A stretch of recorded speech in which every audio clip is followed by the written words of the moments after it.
Komunikasi politik yang dilakukan Erlangga dalam beberapa hari terakhir dinilai strategis. Diketahui setelah bertemu dengan Gubernur Jawa Tengah Ganjar Pranowo di Klaten, Erlangga kembali bertemu dengan Muhaimin Iskandar di Jakarta pada Sabtu 25 September 2021. Seperti diketahui, Ganjar Pranowo adalah politikus PDI Perjuangan dan Muhaimin Iskandar adalah Ketua Umum Partai Kebangkitan Bangsa.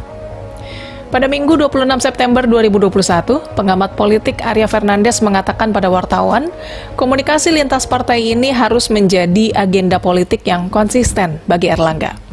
Semakin sering mereka bertemu, maka di tingkat pemilih juga semakin baik dan tidak terpolarisasi. Masyarakat melihat mereka bisa berkomunikasi, meski suatu saat juga berkompetisi. Situasi politik di Indonesia saat ini belum jelas menunjukkan siapa saja yang akan mendapatkan dukungan dari partai politik untuk maju dalam Pilpres mendatang. Golkar dalam agenda Pilpres 2024 memang diuntungkan karena memiliki sekitar 14% kursi di DPR, sehingga hanya butuh sisa 6% untuk mencalonkan presiden. Hal ini membuat Golkar dan Erlangga Hartarto sebagai partai dan figur dengan posisi tawar yang sangat tinggi. Berikut profil Erlangga Hartarto yang tagar rangkum dari berbagai sumber. Erlangga Hartarto lahir di Surabaya, Jawa Timur pada 1 Oktober 1962. Dia pernah menjabat sebagai Menteri Perindustrian pada perombakan Kabinet Kerja Presiden Jokowi Yusuf Kala. Erlangga juga pernah mengemban jabatan Ketua Komisi 7 DPR periode 2006 sampai 2009. Dan tercatat sebagai wakil bendahara dalam pengurus DPP Partai Golkar periode 2004 sampai 2009.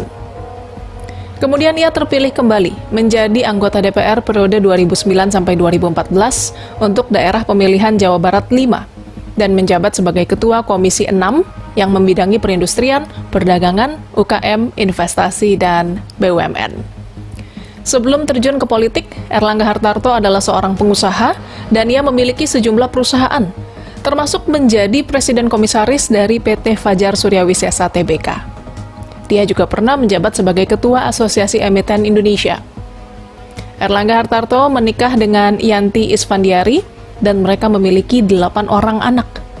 Erlangga pernah mengungkapkan bahwa ia mengagumi ajaran Mahatma Gandhi, menyangkut 7 hal yang harus dihindari, yaitu kaya tanpa bekerja, kesenangan tanpa kesadaran, pengetahuan tanpa karakter, bisnis tanpa moral, ilmu tanpa kemanusiaan, penghargaan tanpa pengorbanan, dan politik tanpa prinsip.